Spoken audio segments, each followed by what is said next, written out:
seperti anak sendiri. Kita memberikan ilmu, memberikan teladan moral,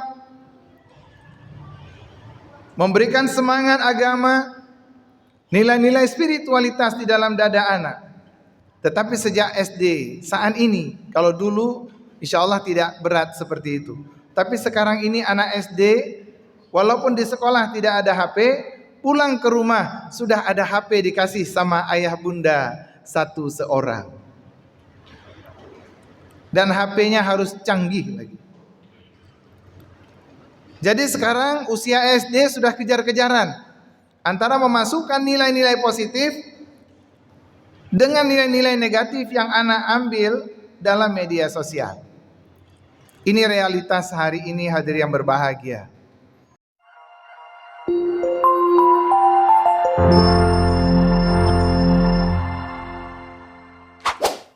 Selamat menonton dan jangan lupa di-subscribe ya. Alhamdulillah. Alhamdulillahi Rabbil Alamin. Wa bihi nasta'in ala umuri dunya wad din. Asyhadu an la ilaha illallah wahdahu la syarika lah. Wa asyhadu anna Muhammadan abduhu wa rasuluhu la nabiyya ba'd. Allahumma fassalli wa sallim ala hadzal nabiyil karim wa ala alihi wa sahbihi ajma'in. Amma ba'du, fa ya ibadallah, usikum wa iyaya bittaqwallah, faqad fazal muttaqun. Qala Allah subhanahu wa ta'ala fil Qur'anil Karim, a'udzu billahi minasy syaithanir rajim. Bismillahirrahmanirrahim. Ya ayyuhalladzina amanu inna min azwajikum wa auladikum aduwwan lakum fahdharuhum wa an ta'fu wa tasfahu wa taghfiru fa innallaha ghafurur rahim. Wa qala fi ayatil ukhra, innama amwalukum wa la auladukum fitnah wallahu indahu ajrun azim.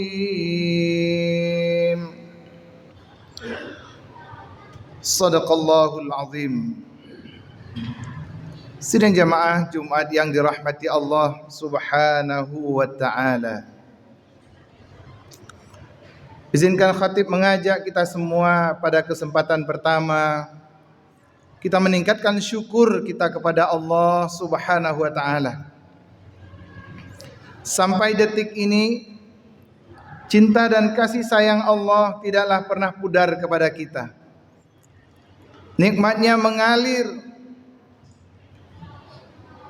bagaikan mata air yang tiada henti kepada kita. Walaupun terkadang kita belum termasuk hambanya yang pandai bersyukur.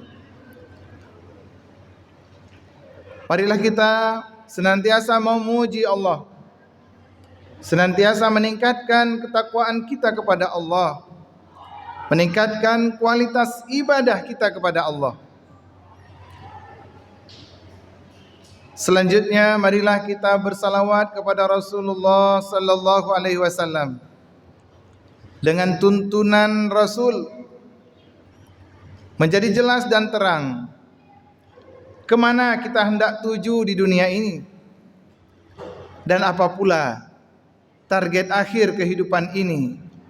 untuk akhirat kita. Semua telah dijelaskan dalam hadis-hadis sahih Rasulullah sallallahu alaihi wasallam, dalam ayat-ayat Al-Qur'an yang disampaikan melalui lidah Rasulullah sallallahu alaihi wasallam. Semuanya telah menjadi tuntunan yang jelas buat kita untuk meraih kebahagiaan di dunia dan di akhirat. Sidang jamaah yang mulia, izinkan khatib hari ini mengangkat tema singkat, sesuatu yang sedang viral, bahwa telah terjadi dekadensi moral di tengah-tengah remaja kita. Karena itu mari kita jadikan nilai-nilai agama, penguatan nilai-nilai agama untuk membentengi putra-putri kita di era digital yang luar biasa ini. Sidang jamaah, kita melihat perkembangan media sosial hari ini sepertinya benar-benar tidak ada batas. Benar-benar dunia ini tidak ada lagi dinding antara satu rumah dengan rumah yang lain. Antara kamar-kamar juga seakan-akan sudah lost dengan berbagai macam teknologi informasi, media sosial yang berkembang begitu pesat. Hari ini teknologi AI yang seakan-akan teknologi ini akan menggantikan peran daripada otak manusia.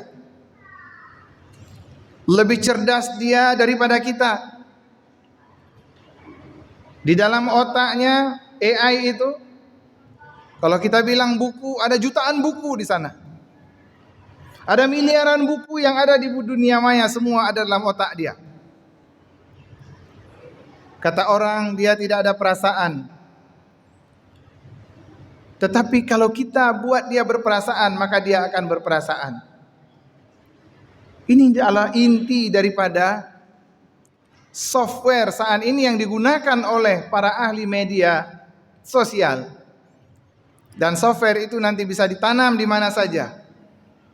Dan sekarang yang telah tertanam di dalam media handphone kita, dalam laptop kita, dan dengan teknologi itu, apa saja bisa dikerjakan oleh manusia, apa saja bisa direkayasa oleh manusia.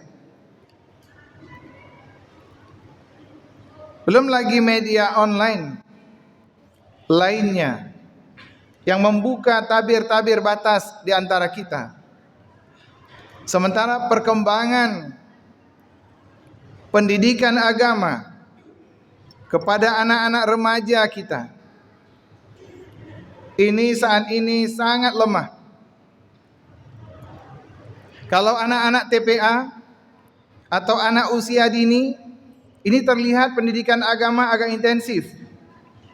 Mungkin dalam masjid ini juga ada TPA. Ada taman kanak-kanak yang setiap hari gurunya mencoba memasukkan nilai-nilai positif, nilai-nilai agama sejak dini kepada anak-anak tersebut. Tetapi sidang jamaah yang mulia, ada fase dari pertumbuhan kehidupan manusia yang sangat rentan, yaitu usia remaja. Ketika anak kita tamat TK, penuh dengan hafalan-hafalan, lalu lanjut dia dengan SD. Di SD ini masih ada TPA, ada guru-guru yang ikhlas mengajarkan agama dan akhlak moral kepada mereka. Walaupun terkadang guru mengajarkan akhlak mulia di masjid, di rumah orang tuanya sebaliknya mencoba merusak, memberi fasilitas untuk merusak moral anak ini. Ini di usia SD kita sudah mulai merasakan. Karena saya guru TPA dari tahun 92 sampai hari ini masih membina TPA. Seperti anak sendiri, kita memberikan ilmu, memberikan teladan moral memberikan semangat agama, nilai-nilai spiritualitas di dalam dada anak. Tetapi sejak SD, saat ini, kalau dulu insya Allah tidak berat seperti itu. Tapi sekarang ini anak SD, walaupun di sekolah tidak ada HP, pulang ke rumah sudah ada HP dikasih sama ayah bunda satu seorang. Dan HP-nya harus canggih lagi.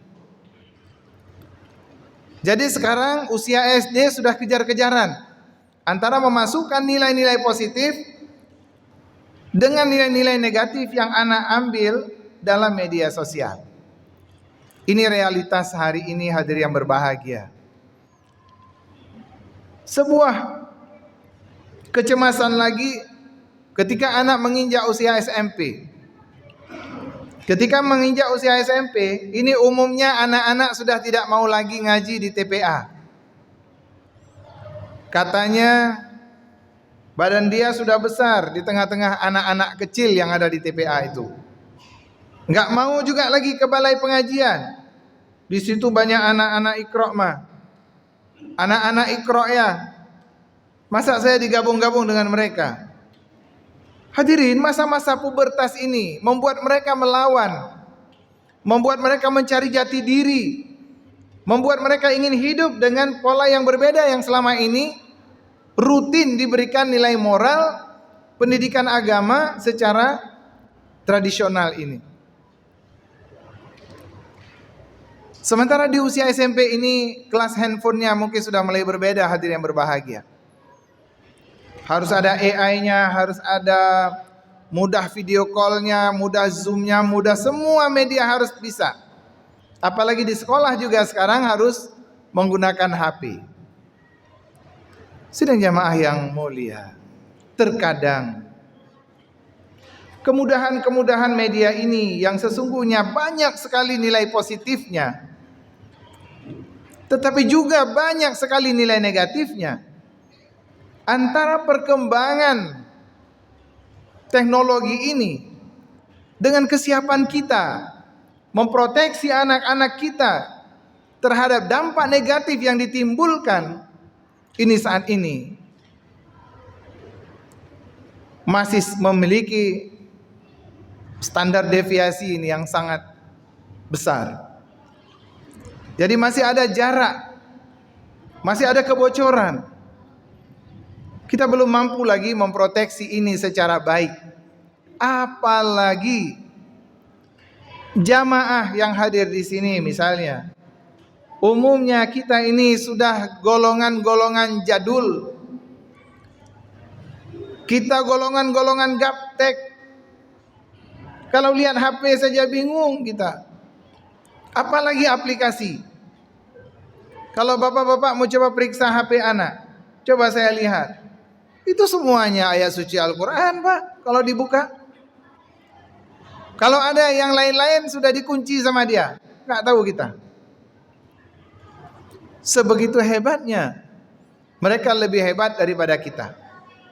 Saya saja HP kalau ada masalah, kadang nggak tahu nih dari mana, padahal kita nggak kasih HP ke dia. Anak pesantren, dari mana kita kasih HP? Tapi kalau kita sudah nggak tahu lagi tekan HP, datang dia, mana Adi? Oh, langsung tahu. Oh, ini kan di sini. Jadi memang talenta itu sudah lahir karena sejak mereka dalam kandungan, perkembangan teknologi ini sudah berjalan. Karena itu hadir yang berbahagia. Kalau kita tidak hati-hati, maka bonus demografi Islam yang akan lahir ke depan ini sangat memprihatinkan. Lalu apa upaya-upaya kita hadir yang berbahagia dalam khutbah yang singkat ini? Khatib ingin mengajak kita kembali mengenang ayat Allah yang tadi khatib bacakan di awal. Artinya tidak ada sebuah keputusasaan dari kita. Karena setiap yang diberikan oleh Allah dalam kehidupan ini pasti ada solusinya. Cuma seberapa sungguh-sungguhnya kita akan mau mempelajari solusi itu dan menerapkan solusi itu di dalam kehidupan kita. Sidang jamaah, Allah Subhanahu wa taala memang sudah menggambarkan ini Ya ayyuhalladzina amanu, wahai orang-orang yang beriman, inna min azwajikum, sesungguhnya di antara istrimu, wa auladikum, dan anak-anakmu, aduwwal lakum, ada yang menjadi musuh bagimu. Jadi suatu hari ini karena orang tua panik atau tidak punya daya untuk mengontrol, akhirnya marah. Orang tua ini nggak mau ngomong sama anak, atau anak yang melawan karena dia merasa lebih hebat daripada orang tuanya. Dia dapat informasi paling banyak dari HP. Lalu orang tua ngomong, semuanya dibantahnya. Nah, ini kemudian akan merasa anak kita ini kok seperti musuh.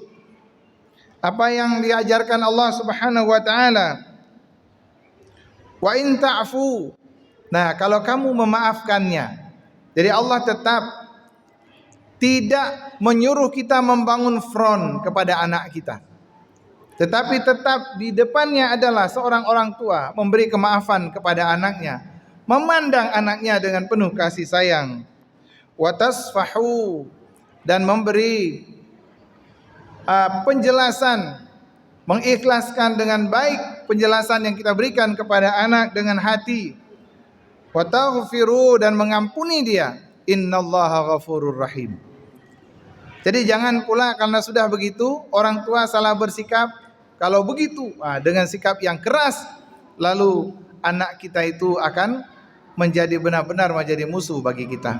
Jadi supaya mereka baik, tetap harus diperlakukan dengan cara yang baik. Allah Subhanahu wa taala juga mengingatkan kita bahwa innama amwalukum, sesungguhnya harta-hartamu, wa auladukum, dan anak-anakmu, fitnah, adalah ujian bagi kalian. Wallahu indahu ajrun azim, dan di sisi Allah lah balasan yang sangat agung. Kalau kita bisa melewati, mendidik anak-anak kita ini, menjaga harta kita dengan baik sesuai tuntunan Allah, maka akan mendapat pahala yang besar dari Allah Subhanahu wa taala. Sidang jamaah yang mulia, ada beberapa solusi yang khatib tawarkan sesuai dengan ayat Allah Subhanahu wa taala. Tuntunan dalam Al-Qur'an surah At-Tahrim ayat 6. Ya ayyuhalladzina amanu qu anfusakum wa ahlikum nara, ila akhir ayat. Konsep yang pertama tetap menurut Allah Subhanahu wa taala di dalam Al-Qur'an. Proteksi pertama, haruslah kita kuatkan peran keluarga di dalam menjaga generasi Islam ini. Jadi kesadaran ini harus benar-benar muncul dalam dada kita, dalam pikiran kita, bahwa tanggung jawab anak adalah kepada orang tua. Karena itu hadirin yang berbahagia, bagi kita yang memiliki peran dalam membina masyarakat, maka pembinaan atau pembekalan kepada calon pengantin itu penting. Kalau sekarang kita lihat, kalau sudah mau menikah anak kita, maka orang tua yang paling sibuk adalah menyiapkan perangkat pelaminan, gedung yang disewa yang besar-besar, baju pengantin yang disewa jutaan rupiah. Tetapi mempersiapkan calon pengantin ini jarang dilakukan. Bahkan kadang orang tua tidak pernah bertanya bagaimana kesiapan anaknya dalam mengarungi rumah tangga nantinya. Karena itu perlu diperhatikan bahwa calon pengantin ini mesti dibekali yang cukup sebelum dia menjadi seorang ayah dan ibu nantinya di dalam rumah tangga. Sidang jamaah yang mulia, yang kedua, kita tingkatkan peran dakwah untuk semua kita.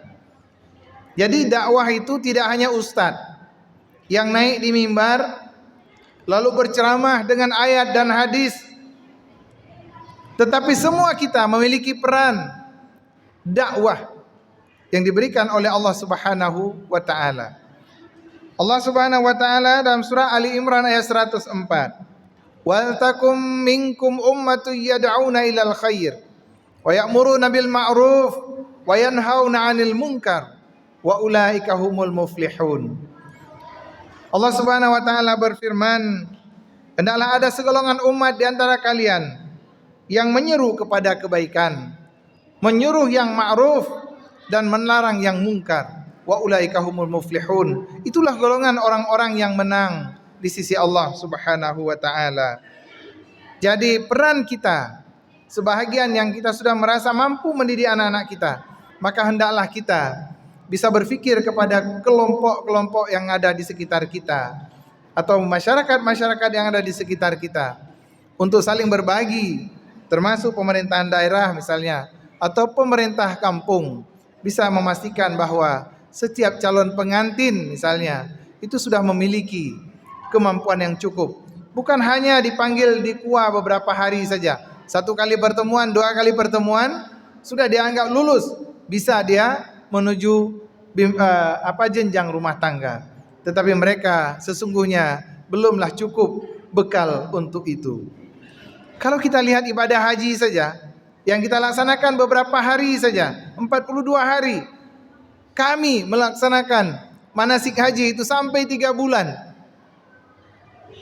Tetapi kenapa pernikahan yang umurnya adalah sampai mati, umurnya adalah tidak ada batas waktu, kenapa kita hanya mempersiapkan hanya 1 hari dipanggil di hadapan bapak kuaket saja?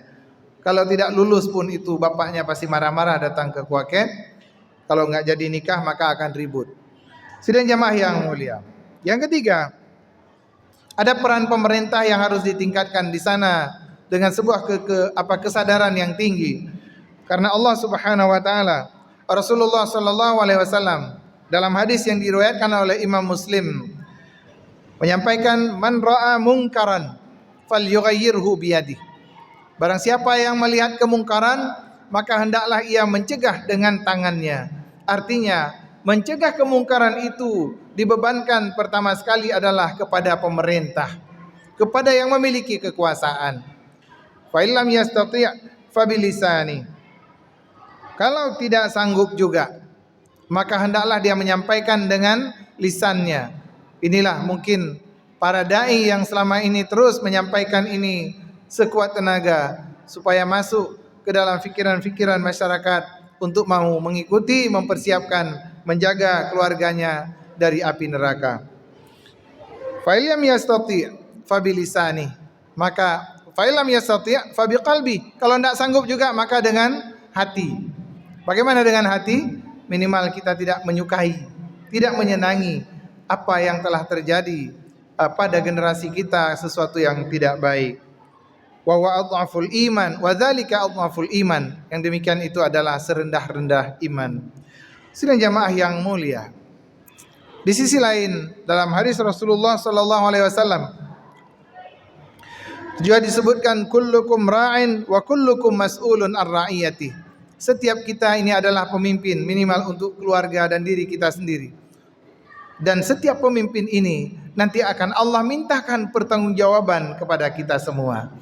Semoga Allah Subhanahu wa taala senantiasa melindungi kita dan menjaga keluarga kita dalam mengarungi kehidupan ini dan selamat kembali kepada Allah Subhanahu wa taala dengan meninggalkan generasi-generasi yang terkontrol. Alhamdulillah. Alhamdulillah hamdan katsiran kama amar. Alladzi khalaqa asy-syamsa wal qamar yukawwirun nahara 'ala al-lail wa yukawwirul laila 'ala an-nahar.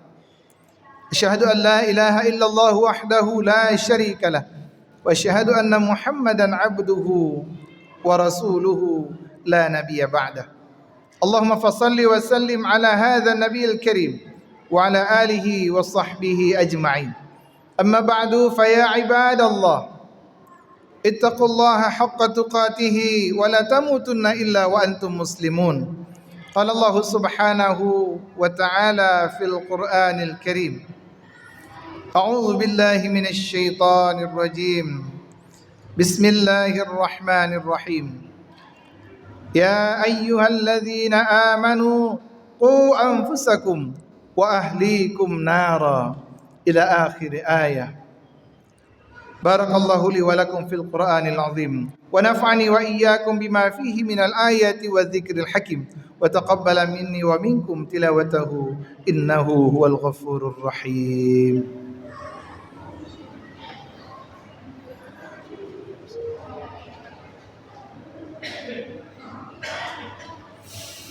الحمد لله نحمده ونستعينه ونستغفره ونعوذ بالله من شرور أنفسنا ومن سيئات أعمالنا من يهد الله فلا مضل له ومن يضلل فلا هادي له أشهد أن لا إله إلا الله وحده لا شريك له وأشهد أن محمدا عبده ورسوله لا نبي بعده.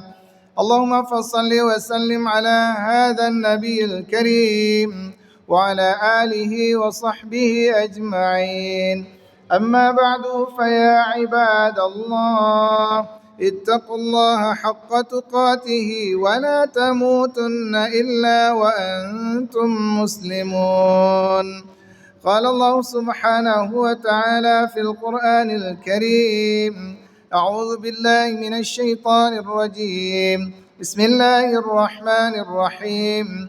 والعصر إن الإنسان لفي خسر إلا الذين آمنوا وعملوا الصالحات وتواصوا بالحق وتواصوا بالصبر إن الله وملائكته يصلون على النبي يا أيها الذين آمنوا صلوا عليه وسلموا تسليما.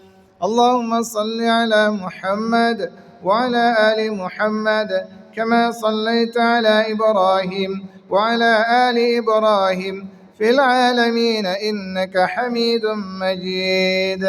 اللهم اغفر للمؤمنين والمؤمنات والمسلمين والمسلمات الأحياء منهم والأموات برحمتك يا أرحم الراحمين.